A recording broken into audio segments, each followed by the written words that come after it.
Nous te louons, tu es. Nous te louons, tu es Dieu. Et nous te louons, si ce n'est pas toi, nous te louons. Tu es Dieu, qui devrait je louer si ce n'est pas toi. Nous te louons, tu es Dieu. Et nous te louons, si ce n'est pas toi. Nous te louons, tu es Dieu. Qui devrait je louer si ce n'est pas toi. Nous te louons, tu es Dieu. Qui devrait je louer si ce n'est pas toi.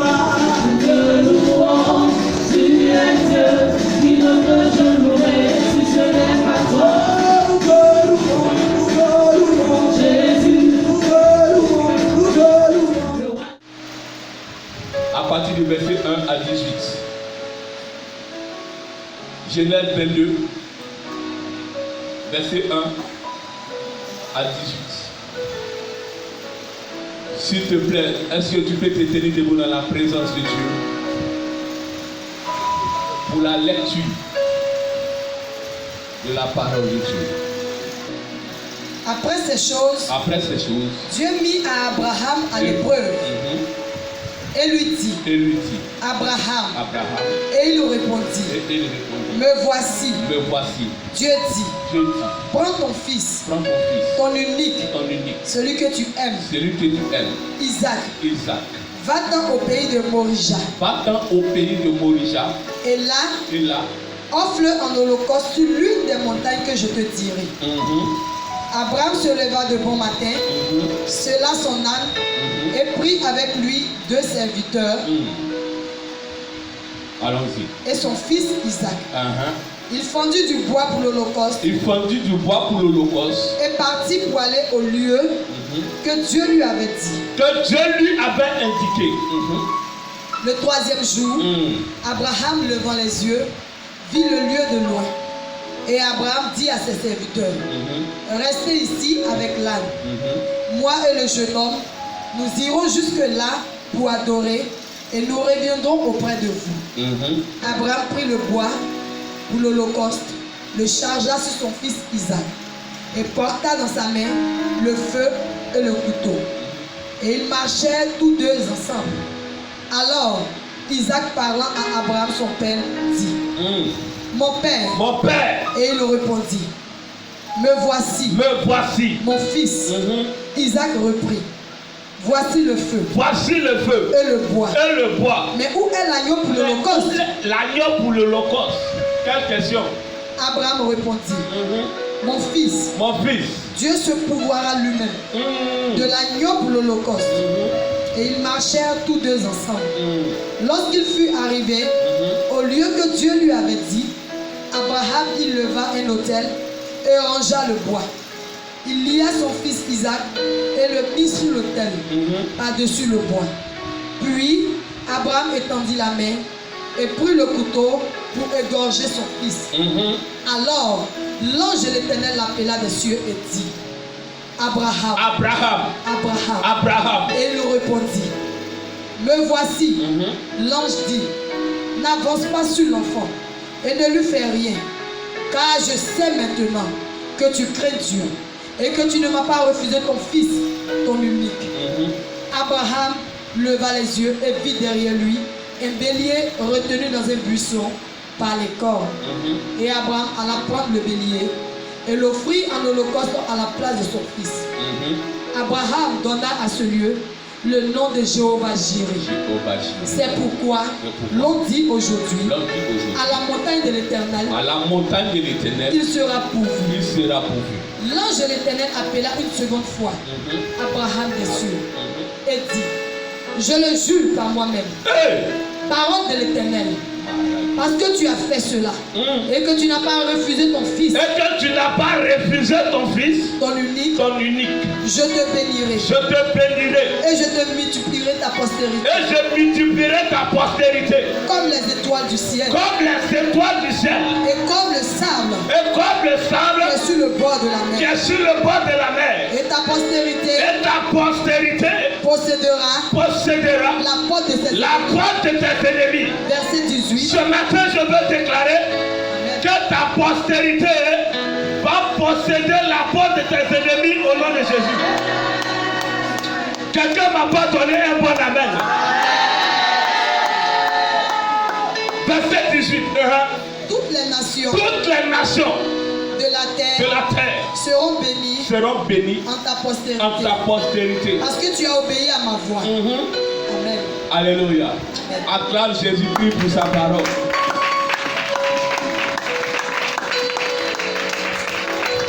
Mon thème de ce matin, c'est l'adoration qui parle à ta faveur.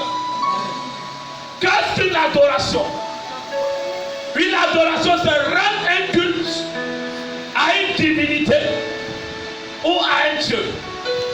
Alléluia. Une adoration, c'est rendre un culte à une divinité. Mais pour nous, les chrétiens, c'est de rendre un culte à Dieu. C'est d'avoir un amour fervent pour le Seigneur. Bien aimé, la Bible nous parle d'adoration. L'adoration, c'est rendre un culte. On adore Dieu pour ce qu'il est. Mais on loue Dieu pour ce qu'il a fait. Alléluia. Adore le Seigneur parce qu'il est grand, parce qu'il est merveilleux, parce qu'il est le véritable Dieu. Dans l'adoration, on se soumet. Alléluia. Dans l'adoration, on se dépouille.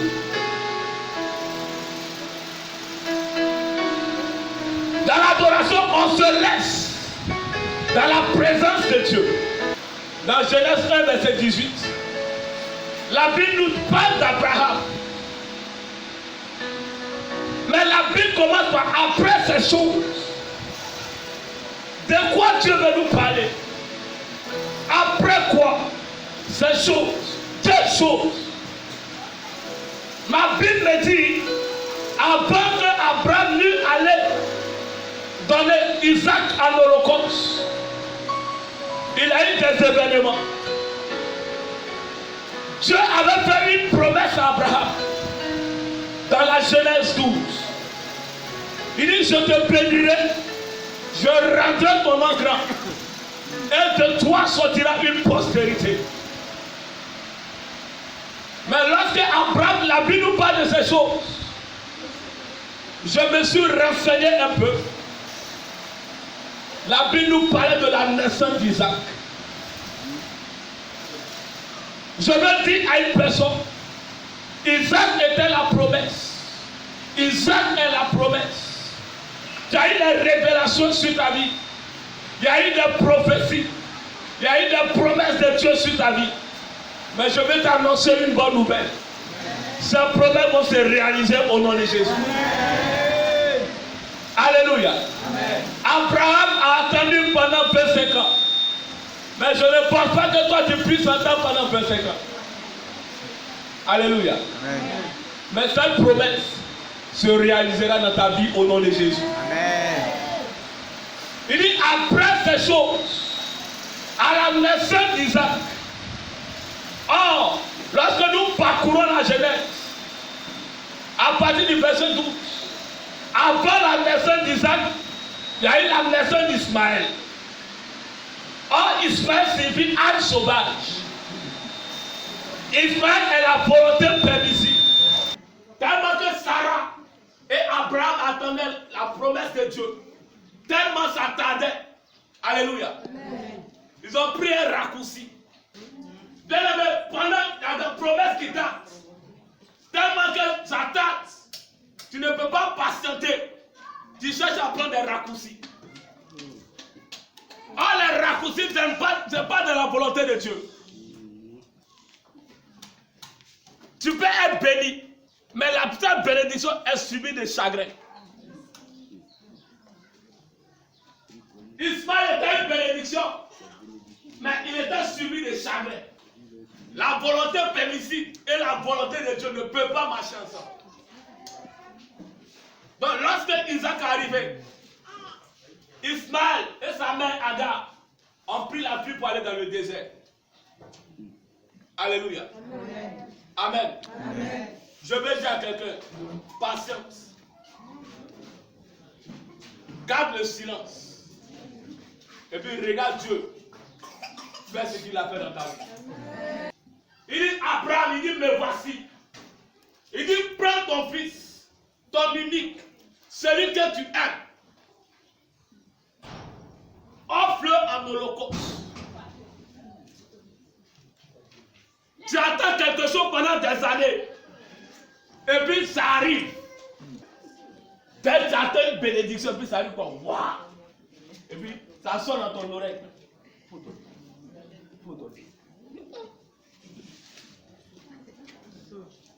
Parce que lorsque Abraham a eu Isaac, Abraham a commencé à aimer Isaac par rapport à Dieu. Il y a des bénédictions qui viennent dans notre vie là. On oublie Dieu. On oublie celui-là même qui nous a donné. On commence à adorer ou à vénérer ce qu'on a. Quand Dieu te donne un travail, c'est pour sa gloire. Quand Dieu te donne une maison, c'est pour sa gloire. Mais Dieu te donne travail. Travail là même. C'est plus que même là. Venez à l'église. Même quand tu appelles, je n'ai plus le temps. Attends, mon programme est chargé. Les blancs, papa, vraiment tu m'excuses. Actuellement même, comme on va faire dans les, j'ai même pas le temps même. Est-ce que Dieu ne peut pas censer l'année prochaine? Abraham prend son enfant. La Bible dit qu'il allait avec deux de ses serviteurs. Arrivé en route, il dit à ses serviteurs, arrêtez-vous ici. Mon fils et moi, nous allons adorer Dieu. Et nous y reviendrons. Waouh, quelle foi! Quelle foi! Il dit à ses serviteurs, il ne dit même pas même, je vais faire sacrifice d'Isaac. Non. Il dit non, je vais adorer Dieu. Mon fils et moi, on va adorer Dieu. Et puis nous y reviendrons. Amen. Amen. Lorsque nous continuons le passage, la Bible nous dit qu'Abraham a pris le bois. C'est là-bas qu'il m'a pris. La Bible dit Abraham a pris le bois et puis il a fait quoi? Il a chargé à qui? À Isaac. J'étais en train de préparer ce message et puis il a commencé à lire celui. Parfois là, Dieu veut que toi-même tu charges le bois. Le bois c'est quoi? C'est la croix. Est-ce que tu portes ta croix? Est-ce que tu portes ta croix? Alléluia. Isaac dit, voici le bois, voici le feu. Mais où est l'agneau? Donc parfois pour rentrer dans une bénédiction, il faut apprendre à porter la croix. Lorsque Abraham a bâti l'autel pour sacrifier Isaac, la Bible dit qu'il y a eu un bélier qui est sorti du buisson. Donc, j'ai compris une chose. Dieu, avant de faire quelque chose, il le fait déjà. La Bible dit que Dieu a tant aimé le monde qu'il a donné son Fils unique. Afin que quiconque croit en lui ne périsse point, mais qu'il ait la vie éternelle. Donc, j'ai compris que quand tu aimes, tu donnes. Quand tu aimes, tu te donnes. Donc, Dieu voulait voir l'amour que Abraham avait pour lui. Voilà pourquoi il a dit à Abraham, prends ton fils, ton unique. Il n'a pas parlé d'Ismaël, il a parlé d'Isaac. Pourquoi? Parce qu'il voulait préparer Abraham à une bénédiction. Alléluia. Amen. Alléluia. Amen. Quand Dieu veut te préparer dans une bénédiction, il cherche à prendre ce qui est en toi. Est-ce que quelqu'un est avec moi? Amen.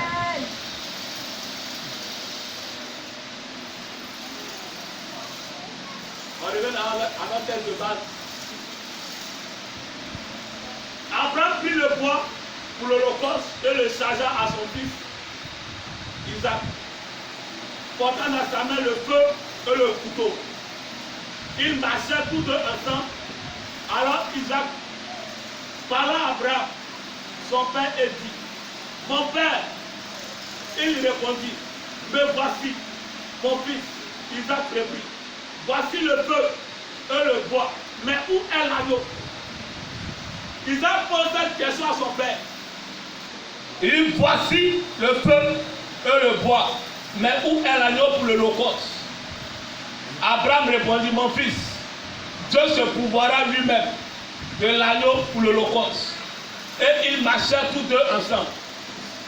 Lorsqu'il fut arrivé au lieu que Dieu lui avait indiqué, Abraham il éleva un autel et rangea le bois. Il lia son fils Isaac et le mit sur l'autel par-dessus le bois. Puis Abraham étendit la main et prit le couteau pour égorger son fils. Alors, l'ange de l'Éternel appela des cieux et dit, Abraham, Abraham. Il répondit, me voici.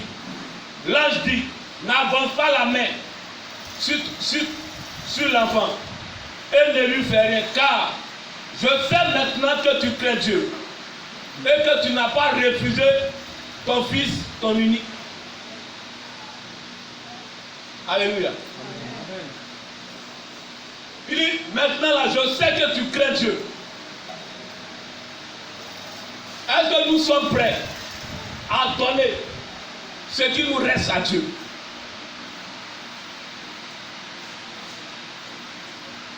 Quand la Bible parle de ton fils, ton unique, c'est tout ce que Abraham avait. Tellement que Abraham aimait Isaac. C'était son tout. Bien aimé, dans l'adoration, on donne le tout. Abraham a démontré sa foi. Abraham a démontré combien de fois il compte sur Dieu. Il dit, nous partons adorer Dieu et nous y reviendrons. Lorsqu'on parcourt ce passage, il dit à Isaac, mon Dieu pourvoira pour l'agneau. C'est-à-dire qu'il avait une assurance que s'il part avec Isaac, Dieu va pouvoir. Est-ce que nous avons cette ferme assurance? Est-ce que nous avons cette ferme assurance lorsque nous adorons Dieu? Adorer Dieu, c'est prier. C'est dire les éloges de Dieu. Mais adorer Dieu, c'est faire des sacrifices à Dieu. Abraham a donné son fils en holocauste. Tu as un fils que tu vas donner en holocauste à Dieu. En donnant ton fils, en donnant ton unique, Dieu va te donner l'agneau. Il m'est arrivé une fois d'expérimenter. Je n'avais plus, quand il dit rien là-dedans, il n'avait plus rien. J'avais 5 000. Et puis quelqu'un vient me demander un service. Si elle donne là, il n'y a rien à la maison. Si elle donne 5 000 là, il n'y a rien. En bois de l'eau. Et moi je vais expérimenter. La personne avait pris, je lui ai donné les 5 000. Que Dieu te bénisse. Même là, il a prié pour moi. Il dit, papa, parce que tu as fait cela là, que Dieu t'ouvre une porte. Alléluia. Bien aimé, la nuit n'est pas tombée. Dieu s'est manifesté. Amen. La nuit n'est pas tombée. Dieu s'est manifesté.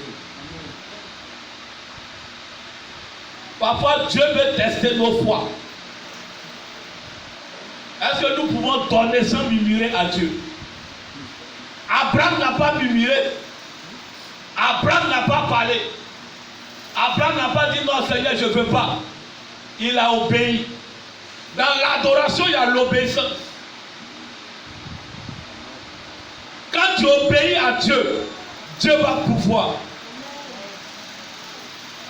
Quand tu apprends à obéir à Dieu, Dieu va pouvoir et il pourvoira toujours à tes besoins. Donc lorsque à l'autel, l'ange se lève et dit, Abraham, Abraham, il dit, me voici. Il dit, ne lève pas ta main sur ton fils, ton unique. Maintenant je sais que tu me crains. En d'autres versions, il dit, maintenant je sais que tu m'aimes. Quand tu aimes Dieu, tu te donnes un sacrifice pour Dieu. Tu es le premier à l'église. Et puis tu es le dernier à partir. Là où on était à Gonzague, nous étions les premiers à aller à l'église. Nous sommes les premiers, on va arranger les chaises. On va balayer le temps. On attend quand tout le monde est parti. La famille d'en haut complet. Et puis on commence à nettoyer le temps. On range les chaises. Quand on finit, il prend la clé de temps pour les fleurs. C'est moi qui ai la clé. Et puis il m'a à la maison. À chaque fois, chaque dimanche, chaque jour qu'on avait un programme, nous étions les premiers à l'église. C'était un temps de sacrifice. Alléluia. Je vais exhorter une personne à se donner entièrement pour le Seigneur. Bien-aimé, ce n'est pas un homme qui a parlé, c'est Dieu lui-même. Il dit, je ne jure que par moi-même. Lorsque Dieu jure que par lui-même, c'est sa parole, il est au-dessus de lui. Or, quand Dieu met sa parole au-dessus de lui, il est obligé d'accomplir sa parole. Alléluia. Donc quand Dieu a juré par lui-même, Abraham, il a béni Abraham. Abraham a eu combien d'enfants? Il a eu 6 enfants. Donc toi, Abraham a eu combien? 8. Abraham a eu 8 enfants. Alléluia. Amen. Amen. Amen. Amen. Là, ça vous dit quoi? Que lorsque tu apprends à donner à Dieu, à obéir à Dieu, Dieu va multiplier ta postérité.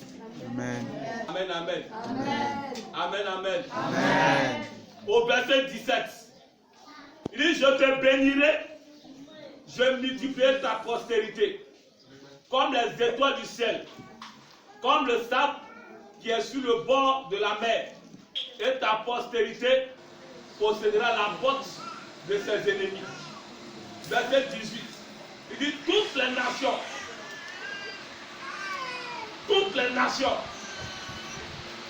de la terre seront bénies en ta postérité. Amen. Dieu veut nous dire quoi? C'est-à-dire que tes enfants sont déjà bénis. C'est vrai qu'ils ne sont pas encore sortis pour d'autres. Mais depuis tes entrailles, Dieu les a déjà bénis. Amen. Et lorsqu'ils vont sortir, ils vont posséder la porte de leur ennemi. Amen. Alléluia. Amen. Alléluia. Amen. Alléluia. Amen. Quand la Bible parle de toutes les nations, c'est-à-dire dans ta maison, dans ta famille, dans ton quartier, les gens sauront que tu es un Dieu. Je vais amener une personne à demander à Dieu. Je vais amener une personne à obéir à Dieu. Je vais amener une personne à adorer Dieu autrement. Il y a plusieurs adorations. Mais il y a une adoration lorsque tu donnes ton nécessaire. Lorsque tu donnes ton unique. Lorsque tu donnes ce que tu n'as plus. Quand tu donnes que tu n'as plus rien, Dieu se souvient de toi. La Bible dit que lorsque David a fait le dénombrement, Dieu devait frapper David de 3 fléaux. La peste, la maladie, et puis frapper David. Il dit, toi David, je vais te donner à tes ennemis. Alléluia. Mais qu'est-ce que David a fait? David allait voir un citoyen qui s'appelle Ornan. Il dit, donne-moi ton air, donne-moi ton champ. Après, il est plus parti et me fait là, mon Dieu. Ornan dit, non, je te le donne. David dit, je ne peux pas donner à l'Éternel ce qui ne me coûte rien. La Bible dit, il fit un sacrifice, un holocauste à Dieu. La même nuit, Dieu se souvenait de David. Au troisième jour, Dieu se souvenait d'Abraham. Lorsqu'on parle de troisième jour, on parle de la résurrection. Lorsqu'on parle de troisième jour, on parle de la victoire. Je ne sais pas ce qui tarde dans ta vie. Je ne sais pas ce qui te retarde. Mais je sais une chose. En sortant d'ici, tu verras la main de Dieu triompher sur ta vie.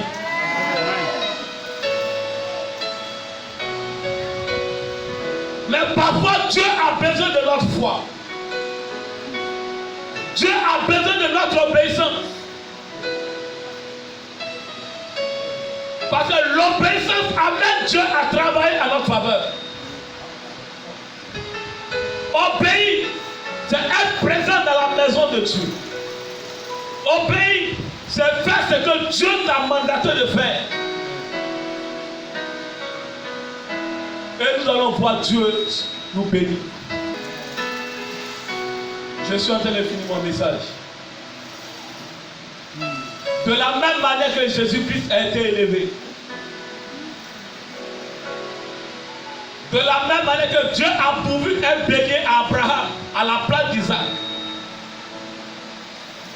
Dieu pourvoira à tes besoins aussi. De la même manière que Abraham n'est pas resté dans le manque ne sera jamais ton partage. De la même manière que Dieu n'a pas laissé Abraham dans la pauvreté ne sera jamais ton partage. Qu'est-ce que tu attends de Dieu? Qu'est-ce que tu veux voir Dieu faire dans ta vie? Mais cela va commencer par toi ce matin. L'adoration qui parle en ta faveur.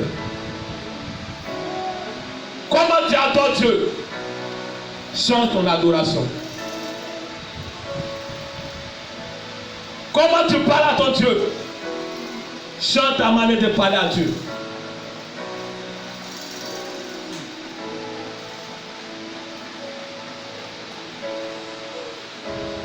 Nous voulons être des rois et des reines. Nous voulons impacter nos familles, impacter nos générations, impacter cette nation. Cela doit commencer d'abord par l'obéissance à l'adoration. Moi, il y a une chose dans ma vie.